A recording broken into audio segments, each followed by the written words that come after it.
Esto es lo que podría suceder si no refrenamos el ritmo del calentamiento global. Ya hay signos. Hay especies animales que se trasladan, algunas sembrando el caos en los ecosistemas. La ascensión del nivel de los mares amenaza a millones de vidas humanas.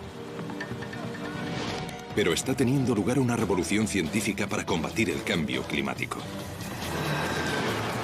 La tecnología avanza deprisa. ¿Pero será más rápida que un mundo que se calienta?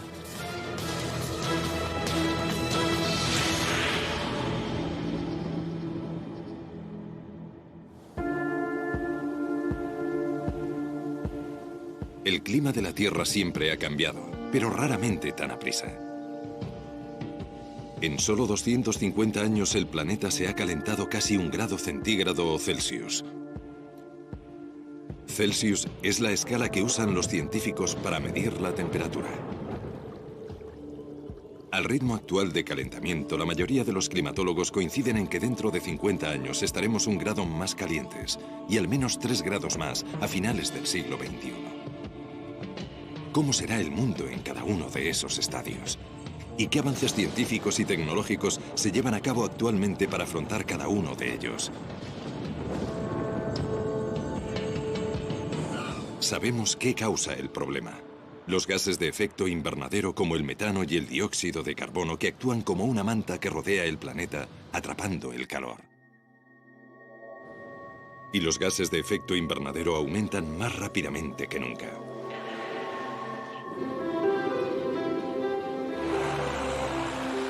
Lo demuestran proyectos como este, desarrollado a tan solo 1000 kilómetros del Polo Sur.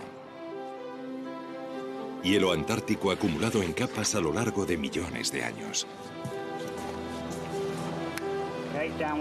Los expertos climáticos británicos leen el pasado taladrando y examinando muestras de hielo o núcleos.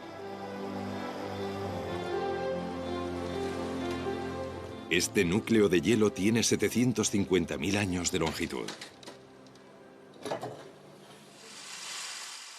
Si nos remontamos a hace 3/4 de millón de años, podemos ver que hemos entrado y salido de 8 glaciaciones. Así que si nos fijamos en esos 8 ciclos climáticos, podemos ver lo que estaba haciendo la temperatura. Pero lo que es más importante, también podemos ver los niveles de dióxido de carbono y metano, 2 gases de efecto invernadero que había en el hielo. Y lo que encontramos es que están notablemente relacionados con la temperatura, se corresponden con la temperatura sumamente bien. Robert Malbeny es paleoclimatólogo y uno de los mayores expertos mundiales en este campo. Está examinando un núcleo de hielo más corto o más joven. Atrapado en el interior, aire del siglo XVIII, anterior a la revolución industrial.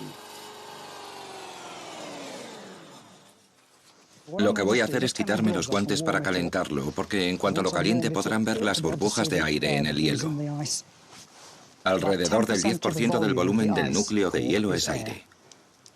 Lo oigo crujir ahora que las pequeñas burbujas que estaban sometidas a la presión de encontrarse a gran profundidad en el hielo estallan al derretirse el hielo que las rodea. No importa dónde se libere el dióxido de carbono, se distribuye uniformemente por la capa superior de la atmósfera. Así que el aire de la Antártida tiene la misma concentración de CO2 que el aire de cualquier otro lugar del mundo.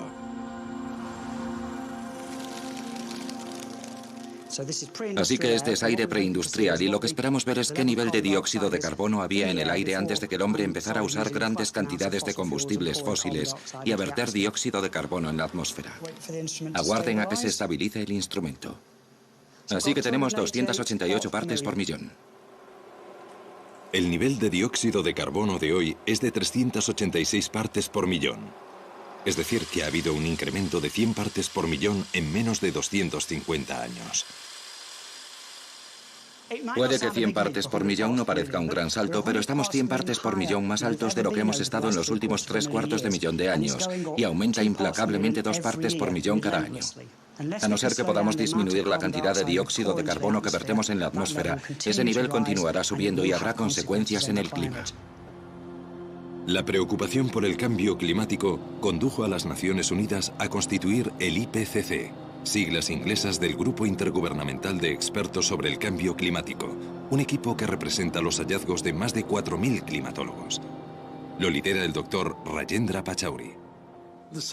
La ciencia relacionada con el cambio climático ha alcanzado tal nivel de sofisticación y fiabilidad que no deja resquicio alguno de dudas sobre que el ser humano está influyendo en el clima de la Tierra.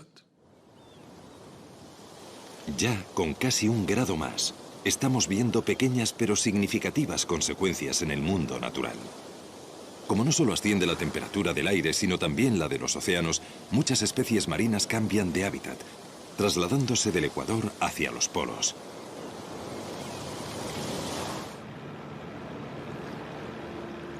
Tierney Teese, una bióloga marina que trabaja en el acuario de la Bahía de Monterrey, estudia este fenómeno. La investigación de Tierney se ha centrado en uno de los peces más extraños del mar. El pez luna, o mola mola, es el pez óseo más pesado del océano y puede superar los 4 metros de longitud.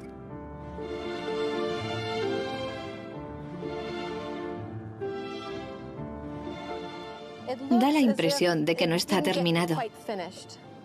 Hay gente que cree que le han arrancado la cola. ¿Cómo vas a diseñar un pez de alta mar sin cola? Los peces luna eran una rareza en las aguas frías de lugares como el norte de California, el sur de Inglaterra e incluso Alaska, pero ahora se ven con más frecuencia. Para averiguar cuánto se ha ampliado su hábitat, Tierney ha marcado peces luna a fin de registrar sus movimientos.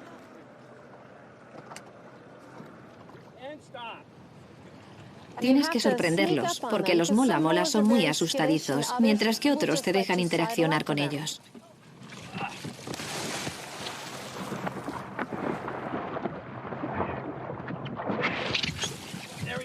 El secreto es colocarles la etiqueta en una zona del mola mola en la que sabemos que no se la arrancará, y es justo bajo la aleta dorsal. Una vez adosada, la etiqueta se queda puesta 9 meses. En resumidas cuentas, registra el diario de viaje del animal y luego en el momento previsto se suelta del animal, flota hasta la superficie y envía todos sus datos al satélite. Ese satélite los reenvía a nuestros ordenadores y ahí podemos analizar todos esos datos.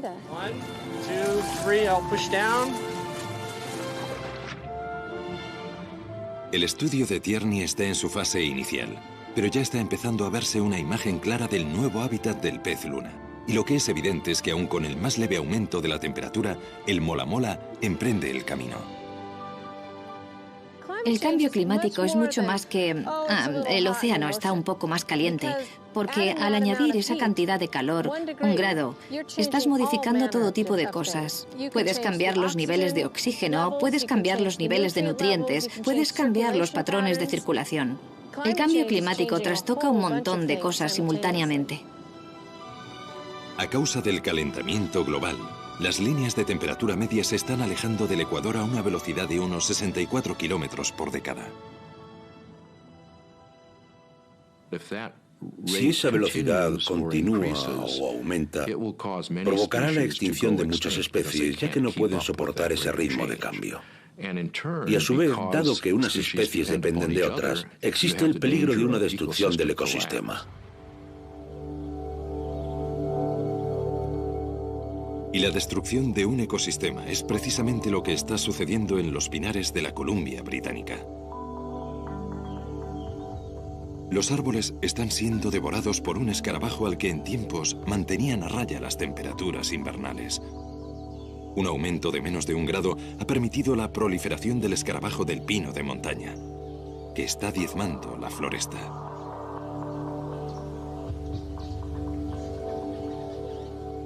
Bill Wilson dirige una investigación sobre el escarabajo de pino de montaña para el Servicio Forestal Canadiense.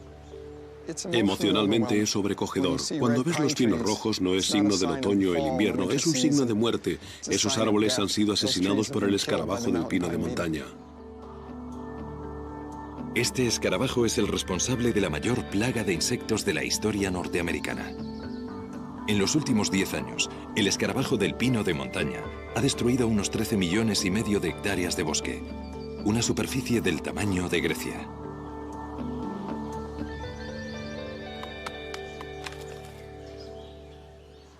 Estoy observando un pino que ha sido atacado en masa por el escarabajo del pino de montaña. Las hembras que atacan el pino con éxito excretan una feromona, y la feromona atrae a gran número de escarabajos. Muy rápidamente, los árboles se ven invadidos. Cuando el escarabajo consigue situarse bajo la corteza, lo que hace es empezar a alimentarse del árbol y pone los huevos. Esos huevos suelen eclosionar entre 7 y 10 días después, y las larvas comienzan a alimentarse inmediatamente. Debilitan el árbol y se desencadena la enfermedad. El brote no puede controlarse con insecticidas. Al ritmo actual de destrucción, 3/4 de los pinos maduros de la Columbia Británica habrán desaparecido en 2019. Le da a uno que pensar que un insecto del tamaño de un grano de arroz pueda provocar los daños que está causando a los bosques norteamericanos. El ataque del escarabajo del pino de montaña es solo uno de los muchos modos en que un aumento de casi 1 grado está afectando al delicado equilibrio de la naturaleza y amenazando la supervivencia de especies. La pica o liebre silbadora, nativa de Estados Unidos desde hace 40.000 años, podría ser el primer mamífero que se extingue mientras lucha por adaptarse al cambio climático. En África, la migración anual de más de 1 millón de ñúes se encuentra amenazada, ya que la sequía acaba con las praderas en las que pace. En las selvas tropicales de América Central y del Sur, 70 especies de atelópidos y dendrobátidos ya se han extinguido, ya que el cambio climático permite que un hongo letal medre entre ellas. En todo el mundo, los arrecifes coralinos, hogar del 25% de la vida marina, están muriendo a medida que los océanos se calientan, absorbiendo más dióxido de carbono y volviéndose cada vez más ácidos. Pero es en el Ártico donde los efectos del calentamiento global son más evidentes.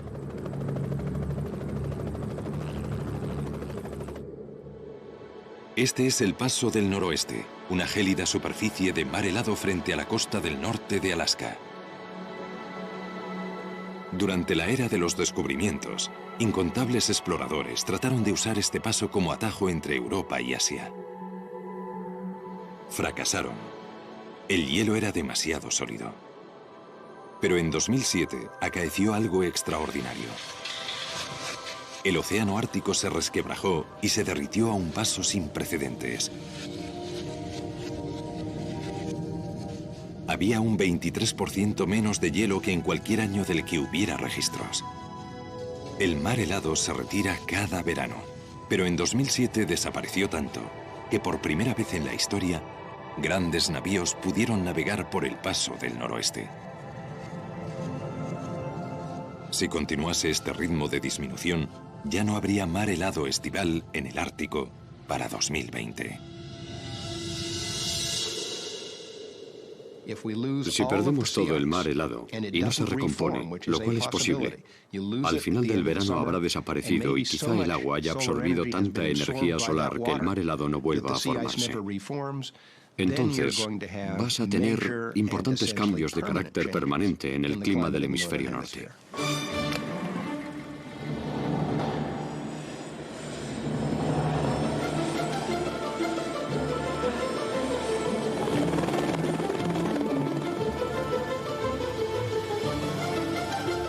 Durante 28 años, el biólogo de prospección geológica de Estados Unidos, Steve Amstrup, ha pasado los inviernos en el Ártico de Alaska recopilando gran cantidad de datos.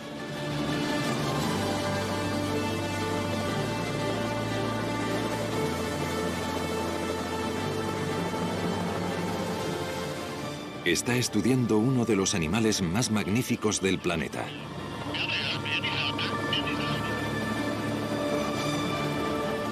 El oso polar, o blanco, es el mayor carnívoro terrestre.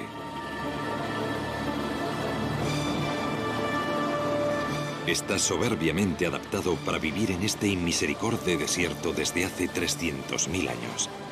No puede adaptarse al cambio climático.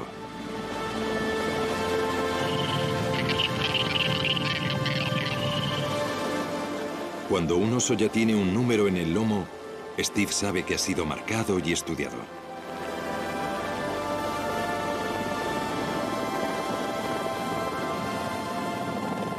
Usando un dardo tranquilizante, seda al oso sin marcar. Una hembra.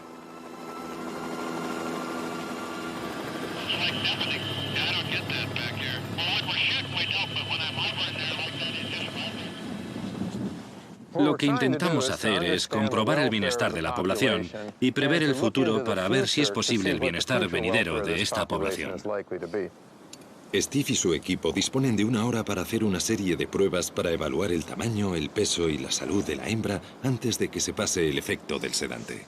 Bueno, esto es solo para conseguir diversas medidas y esta es la circunferencia total. O sea que parece que son 120,3. La investigación ha revelado que muchos osos polares se están quedando desnutridos. Los osos polares dependen totalmente para su nutrición de las focas que cazan en la superficie de este hielo y por lo tanto dependen completamente del mar helado para su supervivencia. Y nuestra preocupación actual es que el hielo marino de esta parte del mundo está declinando a una velocidad muy rápida. Steve ha realizado un descubrimiento revelador. Esta osa produce leche, pero sus osednos no aparecen por ninguna parte. Lo que ha pasado es que ha perdido sus osednos hace un tiempo y ahora está de nuevo en celo.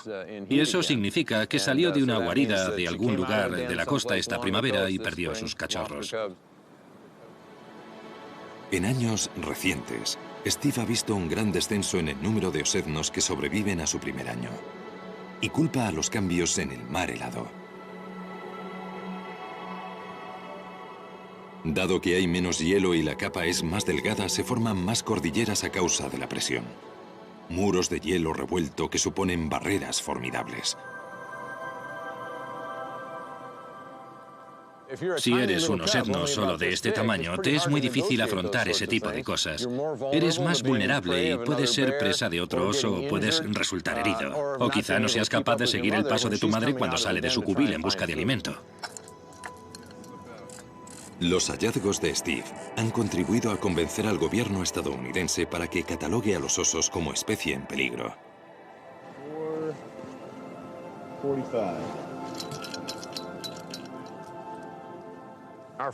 Nuestras previsiones apuntan a que los osos polares podrían desaparecer de la región donde nos encontramos en los próximos 50 años. Llevo 28 años subiendo aquí y siempre he podido contar con hallar osos polares. Si viviera para ver el día en que no pudiera venir y encontrar osos polares, me resultaría muy difícil de digerir.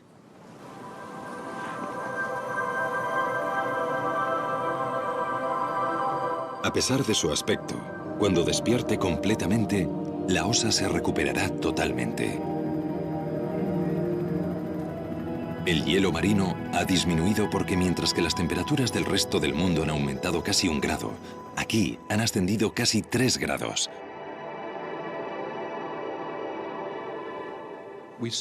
Vemos una reacción mayor, más calentamiento en el Ártico, ya que la realimentación está amplificando los factores. En concreto, se trata del albedo de la superficie de la Tierra, es decir, la reflexión de la luz. La cantidad de luz que incide en la superficie y se refleja es mayor si tienes una superficie blanca cubierta de nieve o hielo. De modo que si estos se derriten, queda expuesta a una superficie más oscura que absorbe más luz solar. Y eso incrementa el calentamiento y funde más hielo, por lo que en el Ártico obtienes un cambio mayor que la media global. La influencia del ascenso de la temperatura en el Ártico no solo afecta a los animales. La isla de Barter, aislada por el hielo marino durante 9 meses al año, alberga a unas 300 personas, la mayoría inupiat. Durante innumerables generaciones, la vida de la isla se ha basado en la caza de animales para sobrevivir.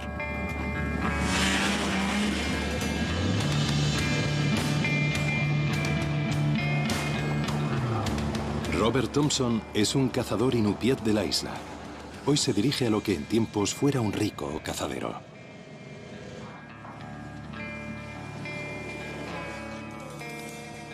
Estamos perdiendo algunos de nuestros mamíferos. Vamos a perder los búfalos árticos.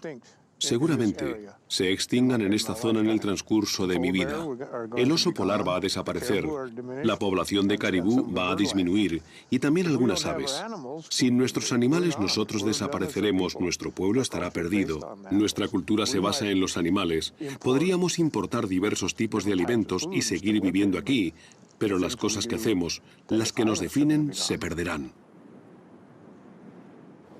La mayoría de los climatólogos cree que a mediados de este siglo habitaremos un mundo 2 grados más caluroso.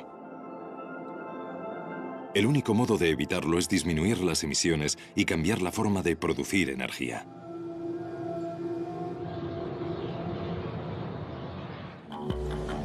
Más de un cuarto de los gases de efecto invernadero que producimos provienen de la combustión de combustibles fósiles para generar electricidad. El carbón, el petróleo y el gas natural surten casi todos los aspectos de nuestra vida y mostramos pocos signos de reducir su consumo. Llegaremos a un calentamiento global de al menos 2 grados centígrados si continuamos, aunque solo sea durante unos pocos años más, al ritmo de crecimiento actual, ya que las economías en expansión del mundo en vías de desarrollo crecen muy velozmente y sus emisiones de CO2 aumentan muy rápido. El mayor crecimiento se ha producido en China. Hace poco que ha superado a Estados Unidos como mayor emisor de gases de efecto invernadero. China construye 2 grandes centrales eléctricas alimentadas con carbón cada mes. El carbón alimenta buena parte del desarrollo económico mundial y produce la asombrosa cifra del 41% de la electricidad de todo el mundo. Pero ahora existe una extraordinaria tecnología que nos permite usar carbón sin verter dióxido de carbono en la atmósfera. Y ya se está usando. Esta central eléctrica de 1.600 millones de euros, situada en Beulah, Dakota del Norte, provee de energía a 500.000 de hogares. Su fuente energética es el carbón de la región y su tecnología pionera se llama captura y almacenamiento de carbono, o CAC. La CAC es un proceso en 2 fases. En la primera se captura el dióxido de carbono donde se produce. Dentro de esta tubería hay CO2 puro. Antes del año 2000, en lugar de pasarlo por esta tubería, lo expulsábamos al aire por ese conducto de ahí. Floyd Robb trabaja en la central eléctrica. A toda bebida carbonatada se le inyecta CO2. Y esta botella ha estado expuesta al sol, así que está caliente. Y cuando la agitas aumenta la presión. Cuando libero esa presión, el CO2 se vaporiza. El proceso que usamos aquí en la planta de gasificación es similar, solo que nosotros usamos metanol helado. El metanol es un compuesto químico que a alrededor de 70 grados centígrados bajo cero es muy eficaz en la absorción de dióxido de carbono. Pero cuando el metanol se calienta y despresuriza como una botella de refresco, libera el CO2. Entonces se captura y se comprime. Pero esta es solo la primera fase de la CAC. El auténtico reto es dónde almacenar las enormes cantidades de dióxido de carbono que capturen las centrales como esta.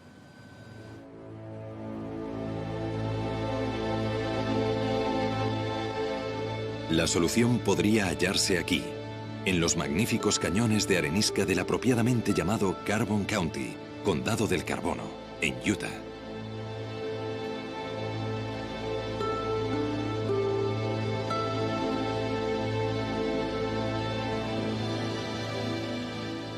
Brian McPherson, un geofísico de la Universidad de Utah, dirige un proyecto de investigación del gobierno estadounidense dotado de 70 millones de euros y dirigido a encontrar un modo de almacenar dióxido de carbono con seguridad. La solución más prometedora, inyectarlo en arenisca. La arenisca es un medio de almacenamiento estupendo, ya que, aunque parece sólida, en realidad es muy porosa. De modo que tiene muchos poros. De hecho, entre el 10 y el 15% de la roca son poros que normalmente contienen agua o salmuera. Y estamos viendo si podemos inyectar CO2 para reemplazar el agua o la salmuera. El equipo de Brian planea inyectar 1 millón de toneladas de CO2, la producción anual de una pequeña central eléctrica en formaciones rocosas a varios kilómetros de profundidad. En este cañón, esas capas se ven claramente. La formación Navajo es una enorme capa de arenisca. Aquí detrás de mí lo pueden ver como un acantilado cortado a pico. Bajo la formación Navajo está la formación Canter, una capa oscura, y debajo está la formación Wingate. La formación Wingate es nuestro objetivo como almacén de nuestro lugar de pruebas. Tiene alta porosidad, alta permeabilidad, mientras que la capa de arriba tiene baja porosidad y baja permeabilidad. Y la idea es que la formación Canter evite que el CO2 suba a la superficie. Si los sellos naturales aguantan, las posibilidades de capacidad de almacenamiento de las formaciones geológicas como esta de arenisca son enormes. En el estado de Utah, donde nos encontramos, tenemos capacidad para 50 años de almacenamiento en formaciones geológicas, y es un cálculo pesimista.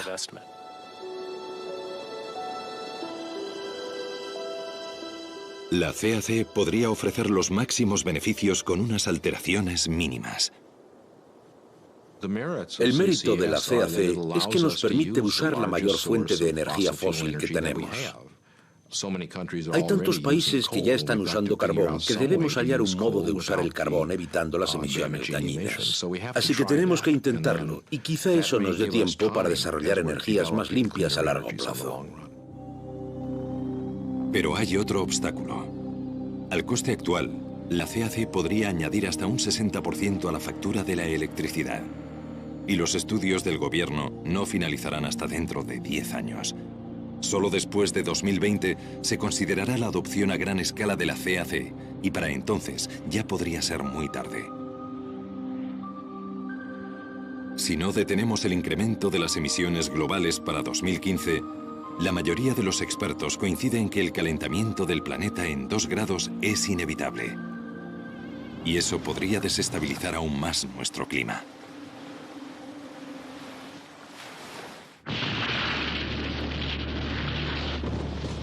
Una de las consecuencias más significativas del cambio climático ha sido el ascenso del nivel de los mares. Han subido más de 20 centímetros desde mediados del siglo XIX. En un mundo 2 grados más caluroso, subirían por encima de los 20 centímetros más. El agua, como muchas otras sustancias, se expande cuando se calienta. Y el hecho de que la capa superficial de los océanos esté más caliente significa que es más grande que antes, y lo único que puede hacer el agua es subir, de modo que por esa razón sube el nivel del mar. La otra razón por la que aumenta el nivel del mar es que si derrites el hielo que había en tierra, el agua fluye hacia el océano. El calentamiento y la expansión de los océanos tendrá otra consecuencia. El clima extremado y destructor se volverá mucho más común. 2008 trajo devastadores huracanes como Gustav y Ike. Se estima que más de 100.000 personas murieron en Myanmar, la antigua Birmania, a consecuencia del ciclón Nargis. Nadie puede relacionar estos sucesos directamente con el cambio climático, pero muchos científicos creen que las temperaturas más altas ya contribuyen a acrecentar la intensidad de las tormentas. El calor latente alimenta las tormentas, tormentas eléctricas, tornados, tormentas tropicales, huracanes. La energía procede del calor latente, así que los océanos más cálidos alimentan más las tormentas, de modo que esperamos que las tormentas más fuertes se vuelvan aún más fuertes. El impacto destructivo de esto se sentirá en lugares inesperados. Nueva York, 8 millones de habitantes. Una de las mayores y más ricas ciudades del mundo. A los neoyorquinos les gusta pensar que ya lo han visto todo, Pero en un futuro más cálido tendrán que vérselas con la amenaza de inundaciones regulares y devastadoras.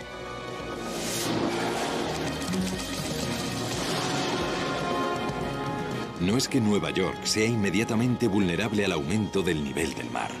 Los mares tendrían que subir más de 6 metros para sumergir Manhattan. Pero en un mundo 2 grados más caluroso, es mucho más posible que Nueva York padezca inundaciones debido a las marejadas ciclónicas. Por eso es una ciudad vulnerable a los huracanes.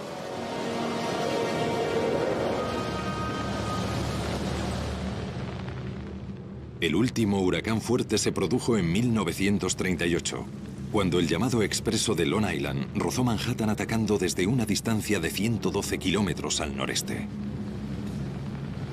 Murieron más de 600 personas. Cientos de casas fueron barridas por el mar. Hoy esa tormenta se clasificaría como de categoría 3.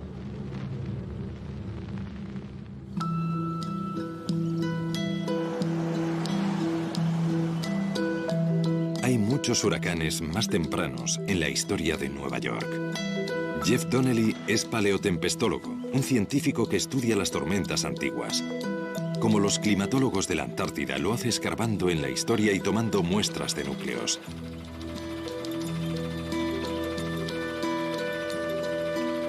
Extraen núcleos de barro y Jeff busca pruebas de marejadas ciclónicas.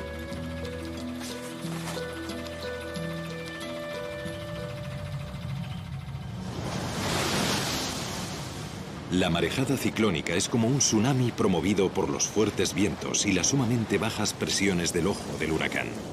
Suele ser el elemento más destructor del ataque de un huracán.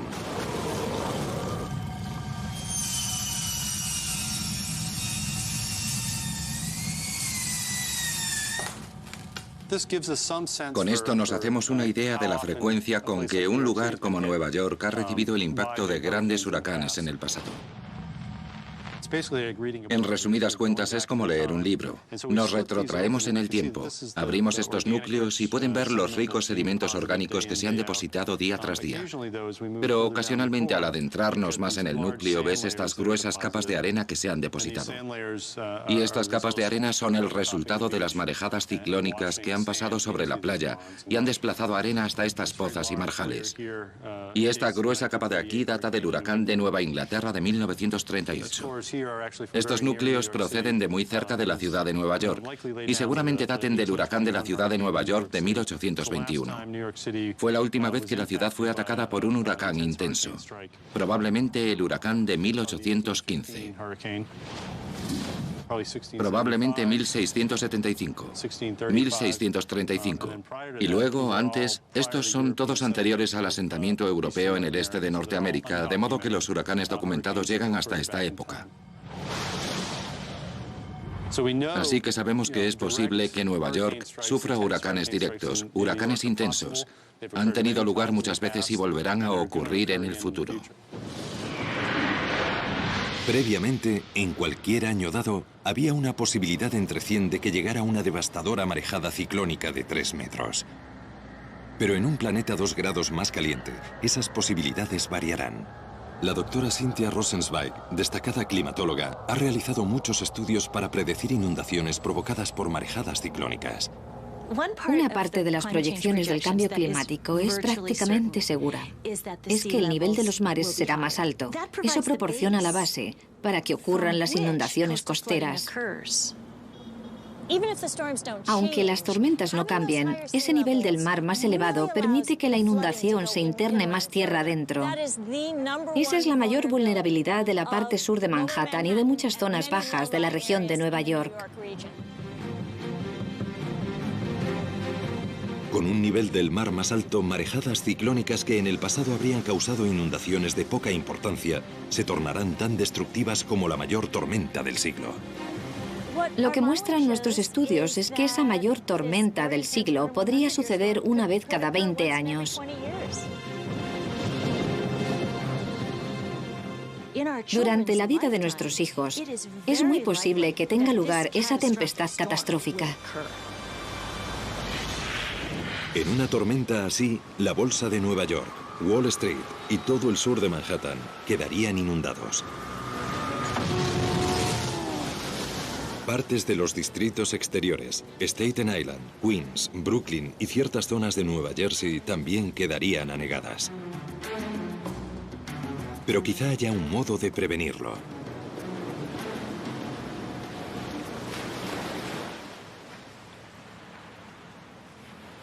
Douglas Hill es un ingeniero que ha estado pensando en cómo proteger Nueva York. Él y sus colegas del grupo de investigación sobre las marejadas ciclónicas, Stony Brook, tienen un plan. Todas estas aguas del interior de la ciudad podrían protegerse si se colocasen 3 barreras contra marejadas ciclónicas en los brazos de agua que rodean Nueva York. Uno aquí en el estrecho donde se encuentra el puente Verrazzano, otro en la parte norte del East River, donde se encuentra con el estrecho de Long Island, y otro al otro lado de Staten Island. Y los 3 encerrarían esta zona y la protegerían de una inundación debida a una marejada ciclónica procedente del océano del estrecho de Long Island. En todo el mundo ya se han construido barreras similares. En Londres, la barrera del Támesis, que cubre una anchura inferior a la del estrecho de Verrazzano, lleva operativa desde 1982. A juzgar por lo que costó construir la barrera del Támesis, cada una de estas costaría entre 1,3 y 1,5 millones de euros y las 3 ascenderían a 4 millones de euros. Los planos para este tipo de protección apenas si están en el tablero de dibujo. Aunque se construyeran, las barreras tan solo protegerían la mitad del área metropolitana de Nueva York. Pero la ciudad está empezando a ver cómo prepararse para el cambio climático. En otras regiones de Estados Unidos y en zonas de todo el mundo, las soluciones pueden no ser tan sencillas. Luisiana, Texas, Carolina del Norte. Vastas extensiones de humedales costeros que quedarían sumergidos si se cumplen las previsiones de ascenso del nivel del mar. Miami se vería gravemente amenazada. Extensas partes de los Everglades de Florida y su ecosistema único podrían perderse para siempre. Algunos países ya viven con los efectos del aumento del nivel del mar. La isla de Tuvalu en el Pacífico Sur ya experimenta inundaciones regulares. Un pequeño ascenso del nivel del mar bastaría para borrar esta nación del mapa. La antigua ciudad egipcia de Alejandría corre peligro, ya que los acantilados que se desmoronan ofrecen poca resistencia al ascendiente Mediterráneo. El agua marina ya se está introduciendo en el fértil delta del Nilo, arruinando las cosechas de trigo y dátiles de las que depende la gente. Bangladesh sufre regularmente graves inundaciones y la erosión fluvial, y se prevé que quedará devastado por el cambio climático en menos de 40 años. Es posible que 35 millones de habitantes de Bangladesh se conviertan en refugiados climáticos. La hambruna, la enfermedad y la inestabilidad política se adueñarían del país. La gente más pobre del mundo es la que más va a sufrir. Va a afrontar muchos peligros, como las inundaciones costeras, las marejadas ciclónicas y los ciclones, todos los cuales tendrían efectos muy dañinos. Aunque el mundo en vías de desarrollo será el más gravemente afectado, el cambio climático tendrá influencia sobre todos nosotros. Es un mito que la gente de los países industrializados tiene tanta tecnología y tanto dinero que se adaptará. Somos vulnerables. Piensen en el huracán Katrina, en el que el país más rico y más capacitado tecnológicamente a consecuencia de la llegada del huracán Katrina a Nueva Orleans sufrió un colapso completo de la sociedad civil que no fuimos capaces de restaurar en semanas, sino en meses. Aunque diésemos con el modo de erigir barreras contra toda el agua en ascensión, hay un cambio climático que ninguna barrera podría resistir: la sequía y el incesante avance de los desiertos. Creo que un mundo a 2 grados centígrados más o a 3,5 grados Fahrenheit más sobre la temperatura de hace un siglo, evidentemente será un mundo mucho más cálido. Un mundo más húmedo en muchas partes, pero más seco en otras. Es un mundo en el que los grandes incendios muy bien podrían ser un problema incontrolable en regiones del mundo que ya han sido propensas a padecer incendios.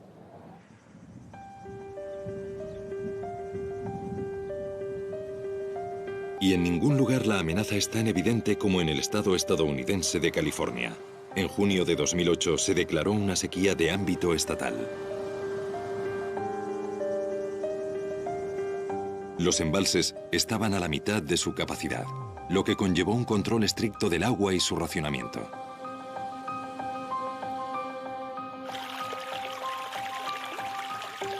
Buena parte del agua californiana proviene de la nieve y el hielo de Sierra Nevada. Y esta fuente está en declive. La prueba más alarmante de ello es que se derriten los glaciares montañosos. En 1885, el glaciar Dana era un 75% mayor que hoy.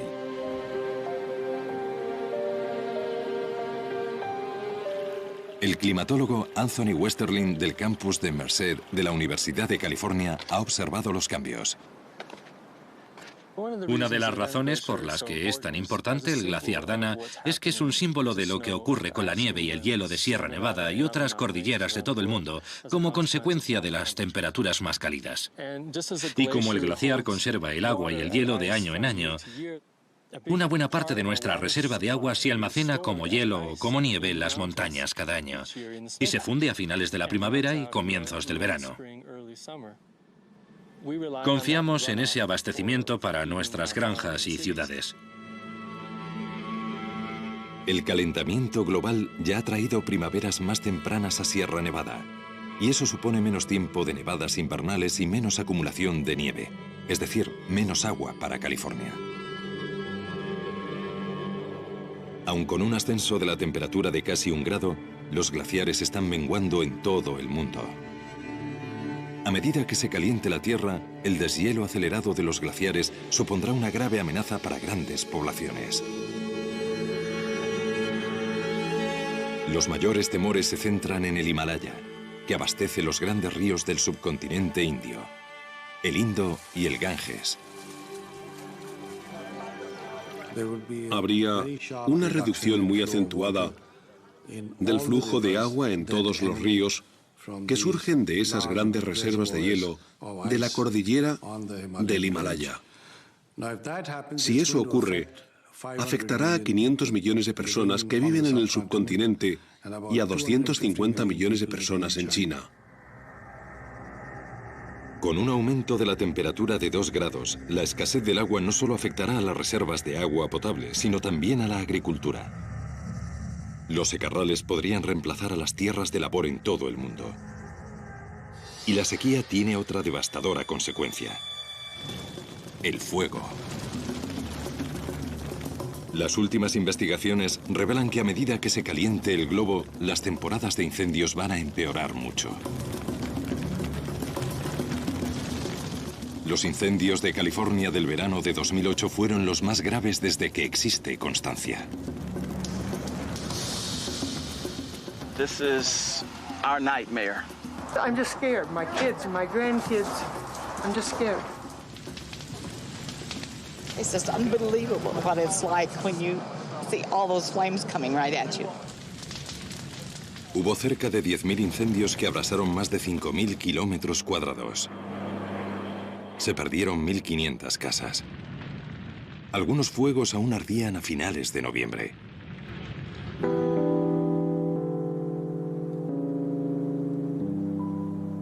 Un incendio se declaró aquí, en las estribaciones de Sierra Nevada. Pero lo que pasó en 2008 no fue un episodio aislado. Las investigaciones de Anthony Westerling han revelado una tendencia alarmante. Ha habido un tremendo y espectacular incremento de la duración de la temporada de incendios en el oeste de Estados Unidos, superando con mucho los 2 meses de duración. No será solo Estados Unidos el que sufra incendios más frecuentes e intensos. Será un problema importante para lugares como Australia, Rusia, Suráfrica y las zonas de Europa que sean más proclives a la sequía y las olas de calor. En un mundo 2 grados más caluroso, el Sáhara avanzaría hacia el norte. Esto está asociado con la extensión de algo llamado célula de Hadley, que es el fenómeno en que el aire asciende en el ecuador, donde el calentamiento producido por el sol es más fuerte, y se mueve hacia afuera y desciende sobre regiones como el desierto del Sáhara. Al descender reseca el aire y acabas teniendo un desierto. Con el calentamiento global, esta célula se vuelve más gruesa y tiende a descender más al norte en el hemisferio norte, es decir, en resumidas cuentas, la región mediterránea. Cada año, millones de turistas se dirigen a las playas mediterráneas. Sin embargo, esto cesará cuando las temperaturas sigan aumentando. Lugares que hoy son tentadoramente cálidos se volverán secos, yermos e insoportablemente calurosos. Las economías locales se resentirán por el descenso del turismo. Para otras regiones, el aumento de la temperatura y la desertificación se convertirán en una cuestión de vida o muerte. Un incremento de 2 grados puede conllevar escasez de agua en varias partes del mundo. Para 2020, solo en África, habrá entre 75 y 250 millones de personas afectadas por la falta de agua a resultas del cambio climático. Si queremos evitar los efectos de un mundo 2 grados más caluroso, los esfuerzos individuales por reducir las emisiones ahorrando energía en casa y en el trabajo tendrán que ser algo que tengamos interiorizado. Lo más importante que la sociedad puede hacer para reducir su influencia sobre el clima global es incrementar la eficacia con la que usamos la energía. Coches más eficientes, aviones más eficientes, aires acondicionados más eficientes, bombillas más eficientes, electrodomésticos más eficientes, procesos de manufactura más eficientes. Hay unas posibilidades tremendas.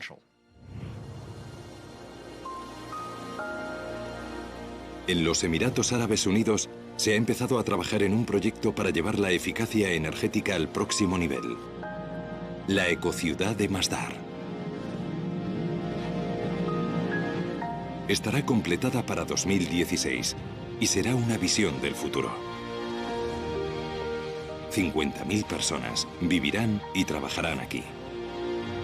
La ciudad funcionará gracias a tecnologías limpias, de modo que no emitirá CO2. No habrá coches en Masdar. Sus residentes se desplazarán en módulos sin conductor. Quizá parezca ciencia ficción, pero todas las tecnologías previstas ya se han desarrollado. Masdar las aunará y nos dará una primera visión de cómo podríamos vivir en el futuro. Nuestra tecnología limpia futurista ya se está usando en Shanghái, China. Este tren no tiene motor, es decir, que en principio no emite gases de efecto invernadero.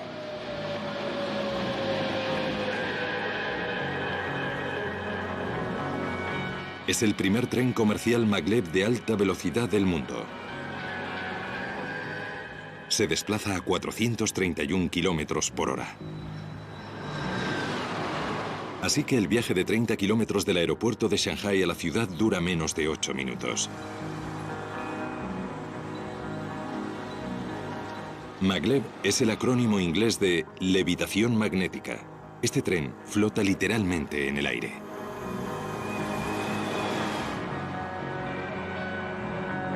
Fan Mo es uno de los directores de investigación y desarrollo del Centro Chino de Maglev. Los imanes situados bajo el tren lo suspenden en el aire. La gravedad trata de tirar de él hacia abajo. Juntas, estas fuerzas mantienen el tren en levitación. En cuanto despega del suelo, otro campo magnético en la vía impulsa el tren hacia adelante y lo frena.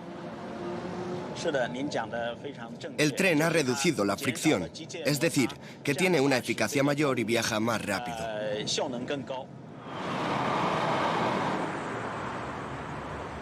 La levitación magnética no es una tecnología barata por el coste de tender el raíl que sirve de guía. Los antiguos rieles tendrían que sustituirse, pero los beneficios serían enormes. La fuente de gases de efecto invernadero que más crece es el transporte aéreo. Los maglevs podrían ofrecer una alternativa a los vuelos que cubren distancias cortas, lo que transformaría completamente los viajes por Europa, Asia y Norteamérica.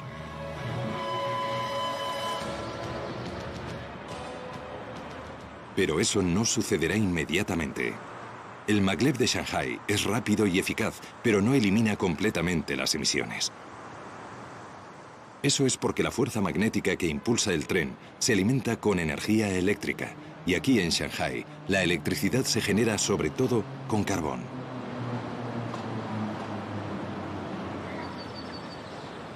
O sea que para que esta brillante tecnología tenga un auténtico impacto, debemos o bien perfeccionar la captura y almacenamiento de carbono, o bien dar con un modo alternativo de producir electricidad.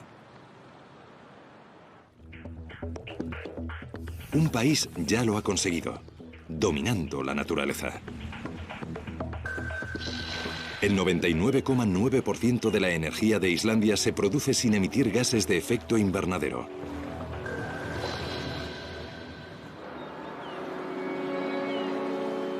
Islandia tiene suerte, ya que se encuentra justo sobre una caldera geológica. En el balneario de la Laguna Azul, cercana a la capital Reykjavik, la gente se baña en las mismas aguas geotermales que se usan para generar su electricidad. Tradicionalmente, este balneario se surtía de las aguas residuales de la central geotérmica de Svartsengi, que no produce gases de efecto invernadero. Aquí, el agua supercaliente de las profundidades emerge en forma de vapor, lo que impulsa las turbinas generadoras de electricidad. La energía geotérmica está disponible en lugares como Islandia, donde hay mucha actividad volcánica. Han dejado de depender de las energías fósiles para obtener electricidad. Pero no para los coches. En Islandia hay más coches por persona que en casi cualquier país del mundo. Pero su uso pionero de una nueva tecnología quizá deje obsoletos los coches tradicionales.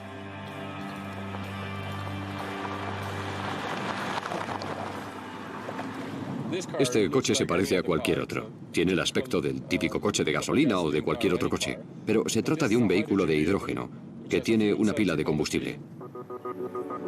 La pionera de la tecnología de pilas de combustible ha sido la compañía de Jon Björn Skulason, que trabaja con 13 prototipos de coches de hidrógeno. Bajo el capó, una pila de combustible divide el hidrógeno en protones y electrones, sus componentes subatómicos básicos. Los electrones viajan a través de un circuito y se transforman en energía eléctrica, impulsando el motor.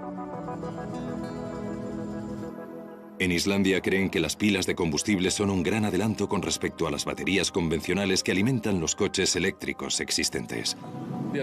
La ventaja de nuestro coche de hidrógeno es que un automóvil de hidrógeno puede repostar en 3 o 4 minutos, y el coche de hidrógeno tendrá una autonomía similar a la de un vehículo de gasolina. De modo que la diferencia es que los coches de baterías suelen tardar entre 5 y 8 horas en cargarse y solo tienen la mitad de autonomía que un coche de hidrógeno. Reykjavik cuenta con su propia estación de servicio de hidrógeno. Aquí el hidrógeno es fabricado por una máquina llamada electrolizador. La materia prima es el agua. La unidad está conectada al agua y la electricidad.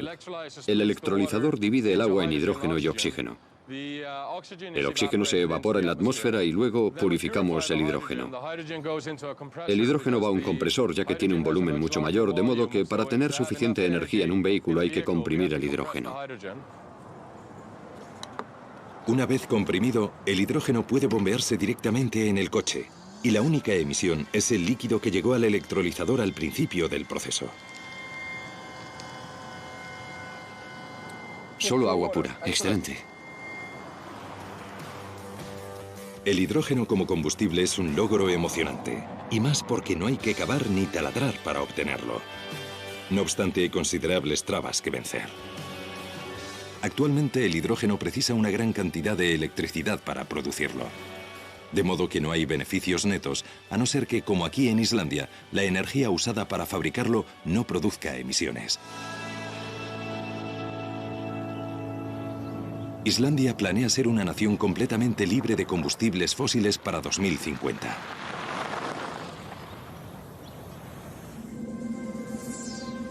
Pero para otros países que no se encuentran sobre un inagotable surtidor de energía renovable, hay otra fuente disponible que puede dominarse: el sol.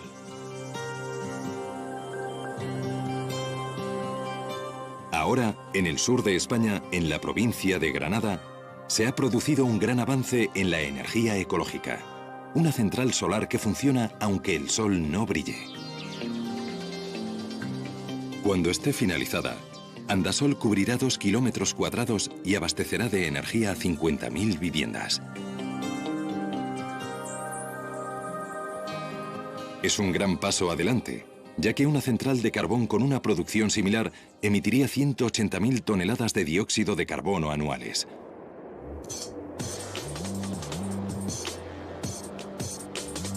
Los 210.000 espejos de la central son curvos para concentrarse en estos tubos.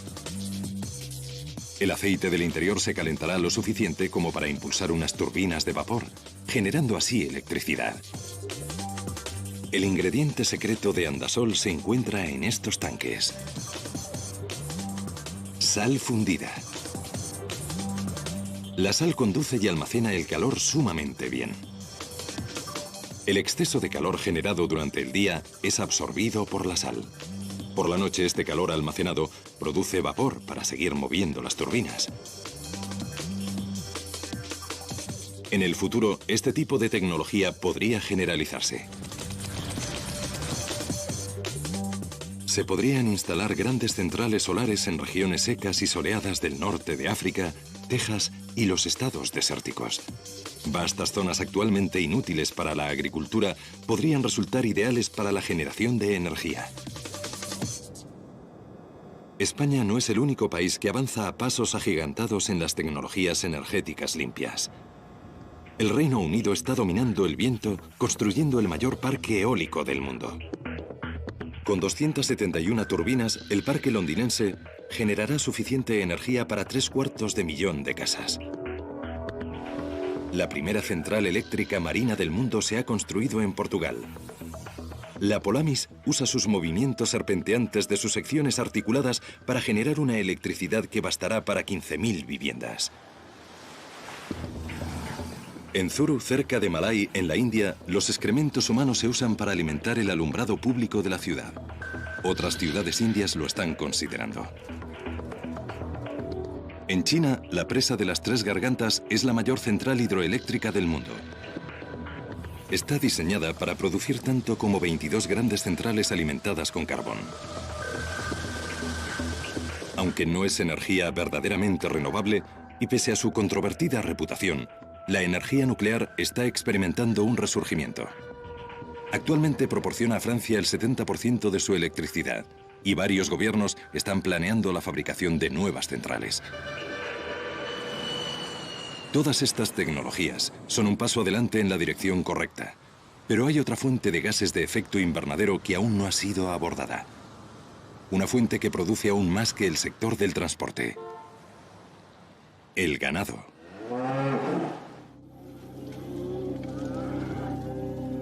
La industria ganadera de todo el mundo es la responsable de una asombrosa proporción de las emisiones de gases de efecto invernadero, el 18%.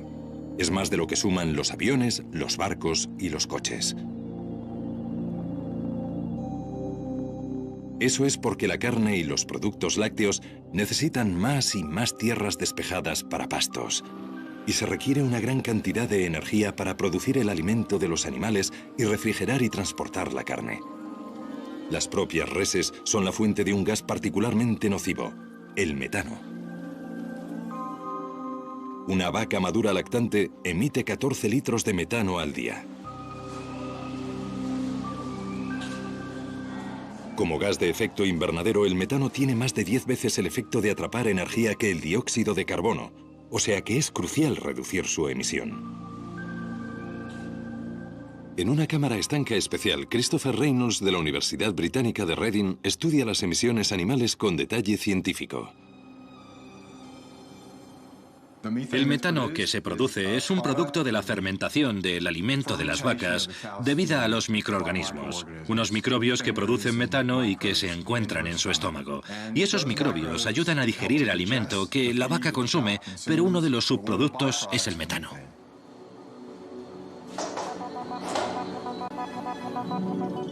Contrariamente a la creencia popular, solo el 5% del metano procede del ano de la vaca.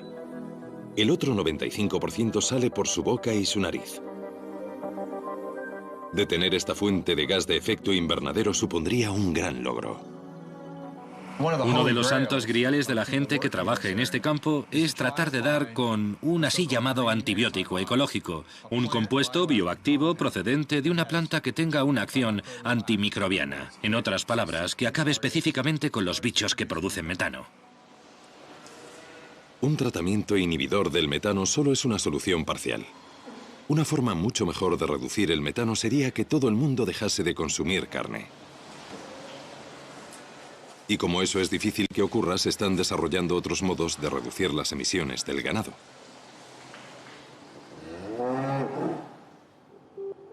En la Universidad de Australia Occidental, en Perth, una extraña creación crece lentamente en un laboratorio.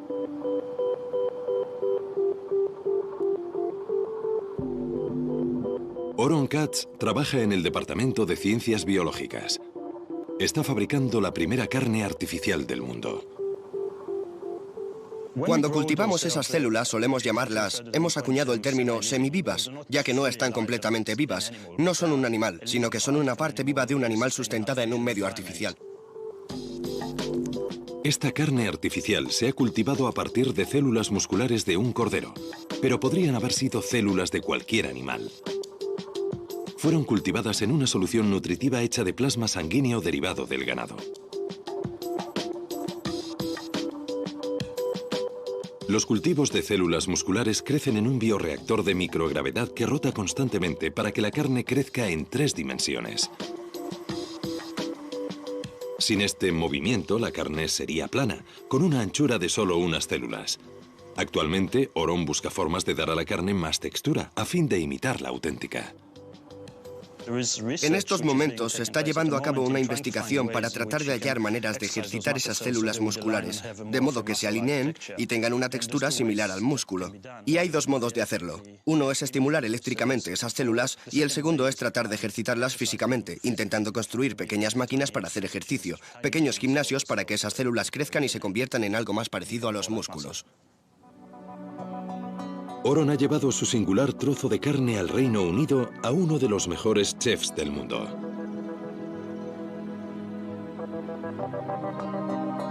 Heston Blumenthal, poseedor de 3 estrellas Michelin, es célebre por fusionar ciencia y gastronomía. Esta carne es tan innovadora que en Gran Bretaña no se reconoce como alimento y legalmente no puede comerse. It's got a smell of raw liver to it. I never really sniffed it, but I'm not allowed to eat it, so that's about as close as I can get. You're going to turn it into the world's most expensive, tiniest hamburger. Yes, which is it is at the moment, and that's as big as one can get at this stage.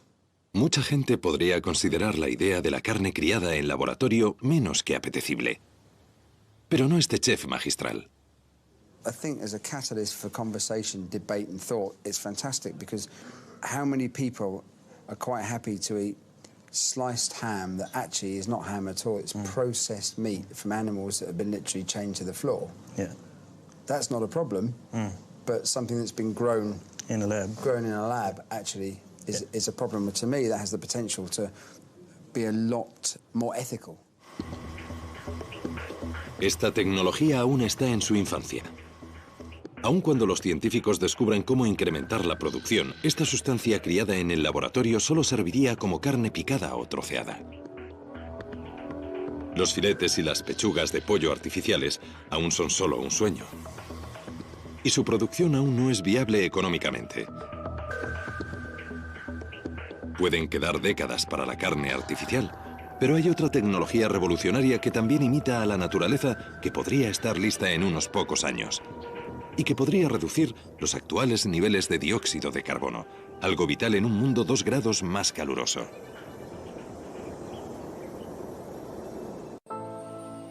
Es una idea inspirada por los bosques del mundo. Los árboles absorben dióxido de carbono a través de la fotosíntesis. Desempeñan un papel fundamental en el control del clima del planeta. De modo que, ¿la reforestación a gran escala no compensaría el calentamiento global? Podría ser, pero hay un problema. Nos estamos quedando sin tierra. Se están talando o quemando bosques para convertirlos en terrenos agrícolas a un ritmo de 356 kilómetros cuadrados diarios.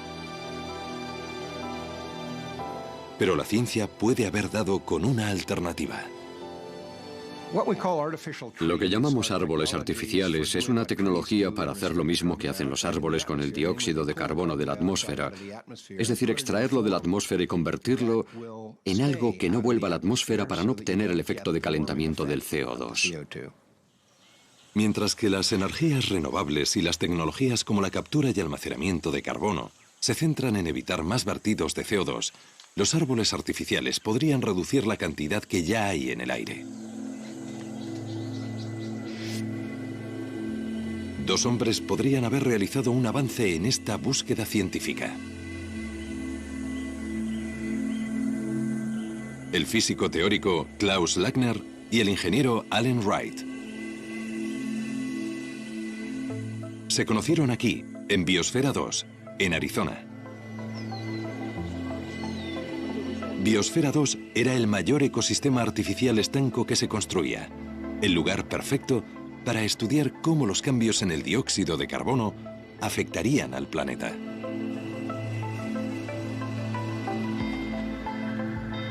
Cuando Allen y Klaus comenzaron a trabajar en cómo fabricar un árbol sintético viable, sabían que sería un paso gigantesco en la lucha contra el aumento del nivel de CO2 y el calentamiento global. El primer dispositivo que construyeron usaba hidróxido sódico, un componente químico conocido por su capacidad para absorber dióxido de carbono. Pero inmediatamente se toparon con problemas. La solución de hidróxido sódico es un material terrible para trabajar. Es muy corrosivo y cáustico. Como posible candidato tecnológico, sencillamente no funcionó. Así que volvieron al trabajo y fabricaron esto. El avance del segundo aparato era que abandonamos las soluciones de hidróxido sódico líquido como medio para captar el dióxido de carbono. En lugar de eso, hallamos un plástico que era capaz de absorber el dióxido de carbono directamente estando seco. Recogía el dióxido de carbono tan deprisa como el hidróxido sódico. Este plástico mágico lleva mucho tiempo fabricándose para usarlo en filtros de agua. Pero nadie había pensado en utilizarlo por su capacidad natural para absorber dióxido de carbono. En el nuevo prototipo, más parecido a un armario alto que a un árbol, se colgaron láminas del plástico. Pero para que el plástico fuera reutilizable, es decir, económicamente viable, debían encontrar un modo de que liberase el CO2 capturado. Otro compuesto químico, el carbonato sódico, tenía propiedades que podían eliminar el CO2 del plástico. Pero luego el CO2 debía extraerse de la solución de carbonato sódico, un proceso que requería mucha electricidad. Si fueras a usar el dispositivo electroquímico como medio para recuperar el CO2 y utilizaras una central de carbón para generar la electricidad que empleas, apenas obtendrías beneficio alguno de esta máquina, de modo que era contraproducente ir en esa dirección. Frustrados, Klaus y Allen decidieron enfocarlo de otro modo para ver si podían simplificar el proceso.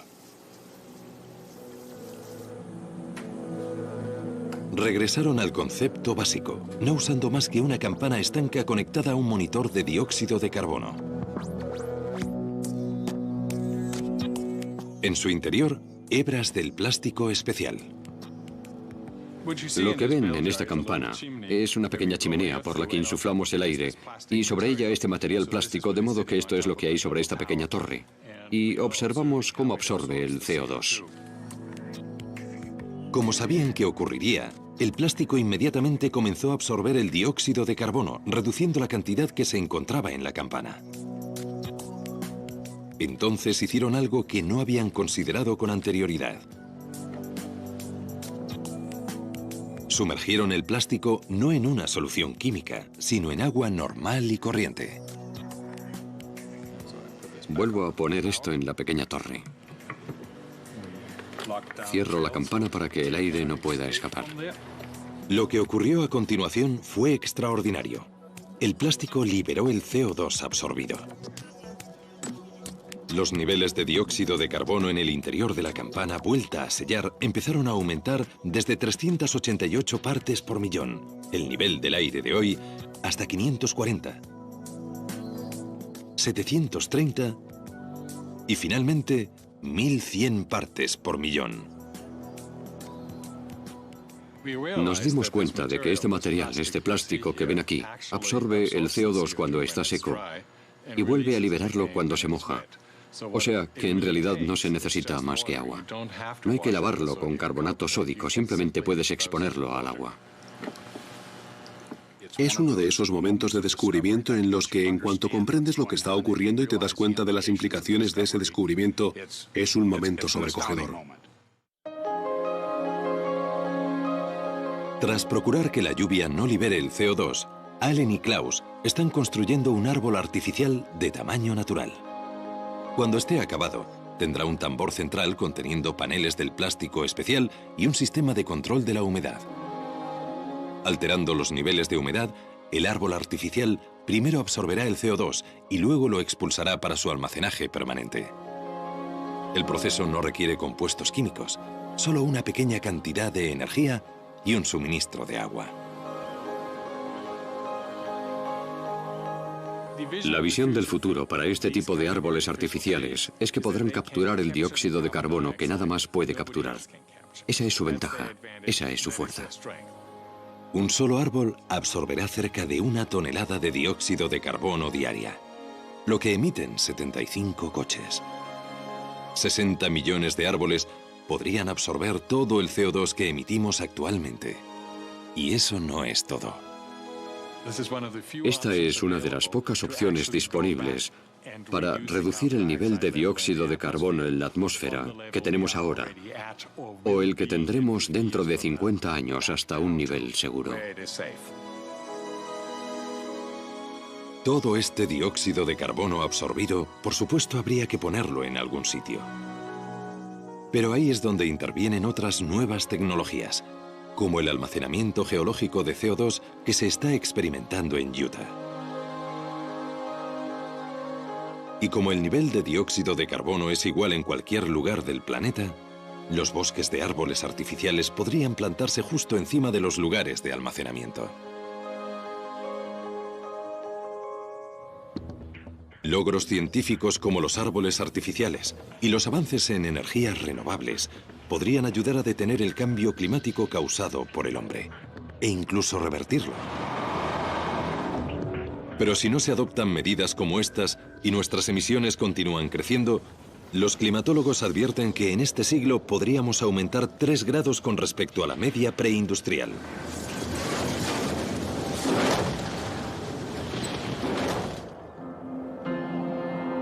Con este nivel de calentamiento, el planeta podría pasar por una serie de momentos clave. Cambios tan significativos que el clima podría llegar a descontrolarse. 3 grados centígrados de calentamiento global podrían significar que habláramos de un planeta diferente. Es un planeta que no existe desde hace millones de años. No había humanos en el planeta cuando estaba 3 grados más caliente. No solo el nivel del mar sería distinto, sino que las zonas climáticas cambiarían. Sería un planeta muy diferente.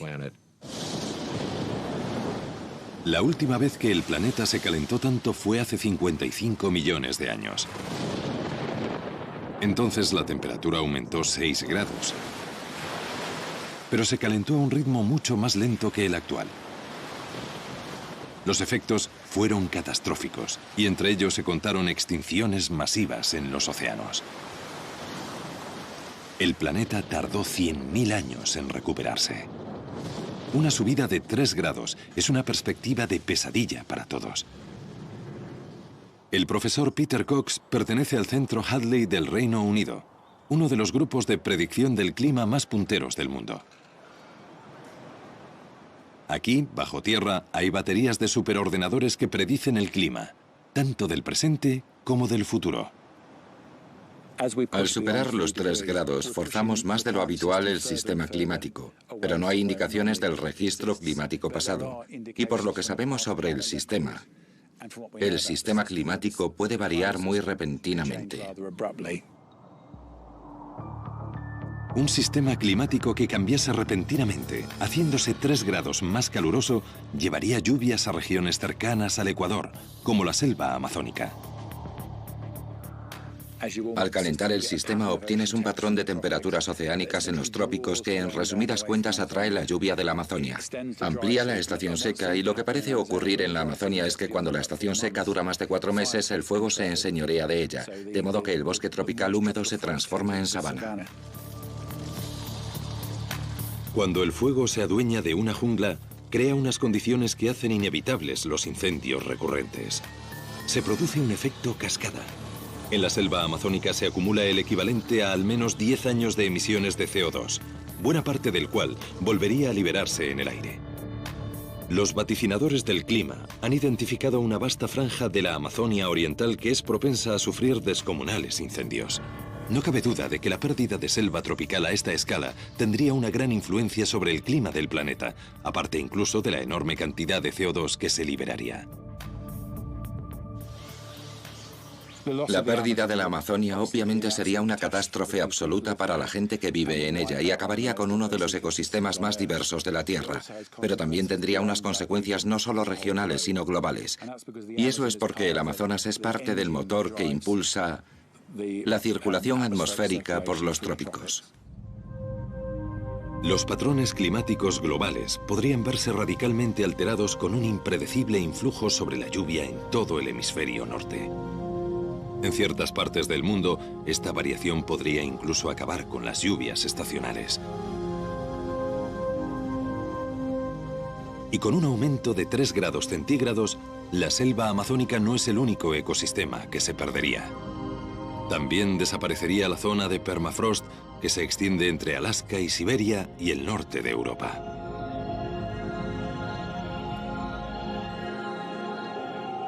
El permafrost es suelo que lleva congelado desde la última edad de hielo.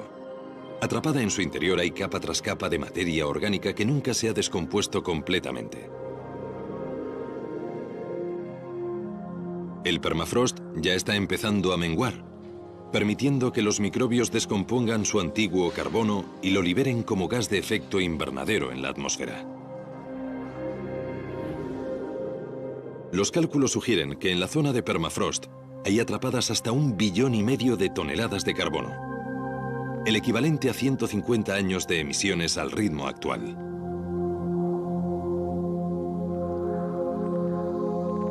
Y lo que es peor, hay una cantidad desconocida de metano encerrado en el permafrost, el gas de efecto invernadero que es 20 veces más peligroso que el CO2.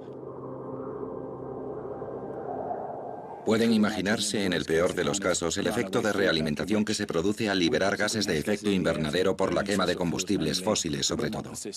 Calentamos el sistema, fundimos el permafrost y este otro carbono sale y se suma al problema, de modo que tenemos una especie de bomba de relojería de gases de efecto invernadero. El volumen de gases de efecto invernadero que podría liberarse del permafrost, lo más seguro es que hiciese aumentar la temperatura a aún más de 3 grados centígrados. Y en Groenlandia y el Antártico hay otra bomba de relojería: las capas de hielo. A diferencia del hielo marino ártico, las capas de hielo se forman principalmente en tierra. Solo la vasta capa de hielo de Groenlandia contiene 2.850 billones de toneladas de agua. De momento, esa agua está en forma de hielo, con un espesor de 3 kilómetros en algunos lugares. Pero aun con los actuales niveles de calentamiento, las capas de hielo están empezando a tornarse inestables y a moverse. Si empiezan a derretirse y el hielo comienza a desplazarse más rápidamente, podríamos tener un gran vertido de agua en el océano y un sustancial aumento del nivel del mar que se mediría en metros. Ha habido muchas veces en que las capas de hielo han empezado a desintegrarse y el nivel del mar ha aumentado a razón de varios metros por siglo. Y en la mayoría de esos casos naturales, las fuerzas que provocaron esos cambios fueron mucho menores que la fuerza provocada por el ser humano que causa los cambios actuales. Si el calentamiento global excede los 3 grados centígrados y las capas de hielo de Groenlandia se derriten, los científicos predicen un incremento de 7 metros en el nivel del mar. Esto es lo que pasaría con las líneas costeras de Norteamérica, Europa y Asia. La fundición de las capas de hielo es otro suceso climático que crearía una realimentación. Como los incendios desmesurados en la Amazonia, provocaría que el calentamiento se acelerase. De nuevo interviene el efecto albedo.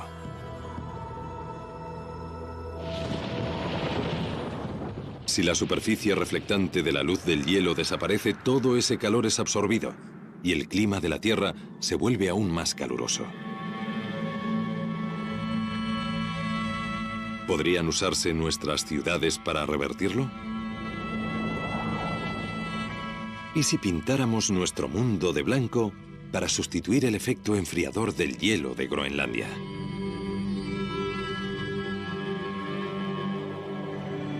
En México, el norte de África, Grecia y España, la gente lleva mucho tiempo viviendo en poblaciones blancas. Las casas blancas son más frescas. Aunque haya sido creado artificialmente, esto también provoca el efecto albedo. Pero la mayoría de las ciudades están cubiertas de asfalto y cemento oscuro. Esto no refleja el calor, sino que lo absorbe. De hecho, las ciudades crean sus propios microclimas. Las temperaturas en áreas construidas pueden ser hasta 6 grados más cálidas que el campo circundante. O sea que, ¿hay algún modo de convertir las grandes urbes modernas en blancas aldeas griegas, al menos en cuanto a su capacidad de reflexión? ¿Será este el aspecto que tendrá el futuro?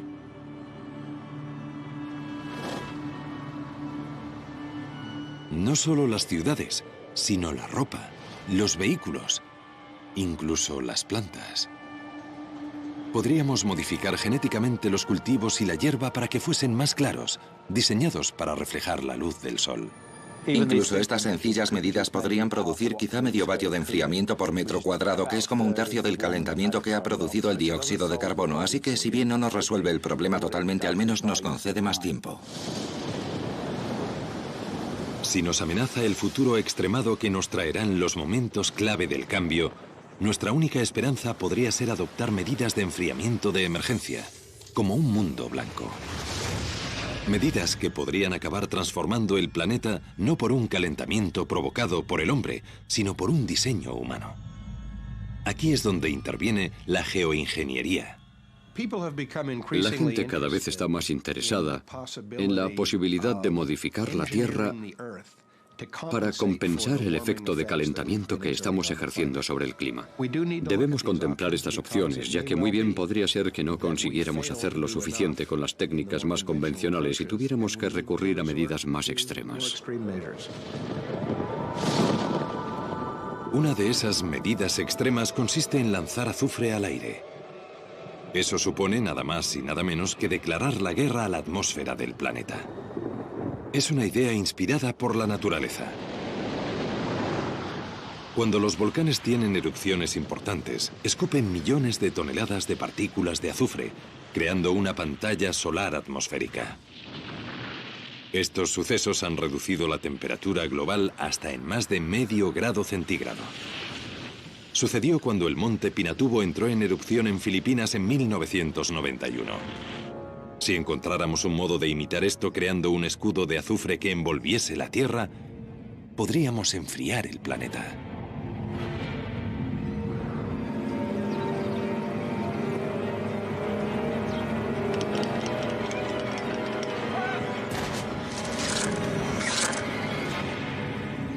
Quizá podríamos hacer que el ejército disparase azufre a lo alto de la atmósfera usando sus cañones. Mientras lo conserves ahí, tienes un escudo que refleja parte de la energía del sol. Además, veríamos unas bonitas puestas de sol, aunque también haría otras cosas. Todos somos conscientes del problema del agujero de la capa de ozono que tuvimos cuando modificamos la química de la estratosfera y se produjo el agujero de la capa de ozono. Ahora no sabemos lo que podría pasar con la química de la estratosfera, pero nos inquieta que algo ocurra.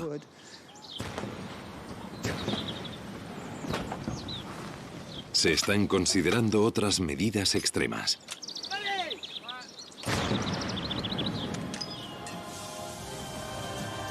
Tales como barcos que vaporicen niebla en el aire, creando más nubes.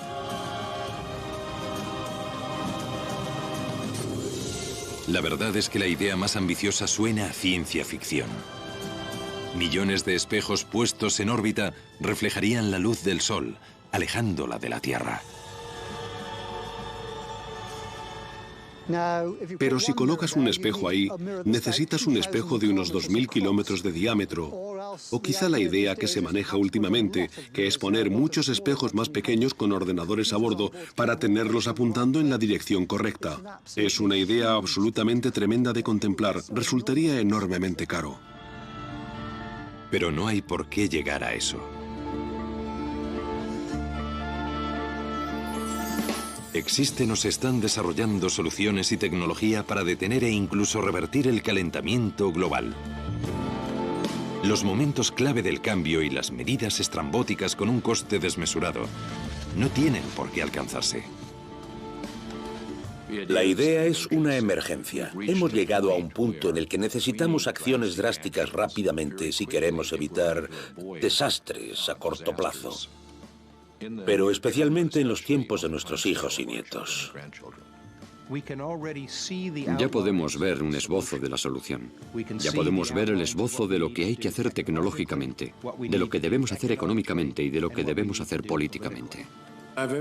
Tengo todas las razones para creer que hay una chispa de cordura, de sabiduría, de prudencia en las personalidades humanas, a resultas de lo cual yo creo que seremos capaces de resolver este problema colectivamente.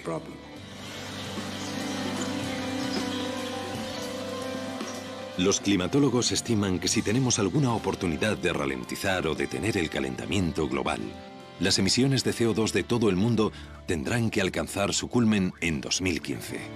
Así que parece que el momento de actuar es ahora, ya. Tenemos la capacidad y los conocimientos, así que seguramente sea responsabilidad nuestra proteger nuestro planeta para las generaciones futuras.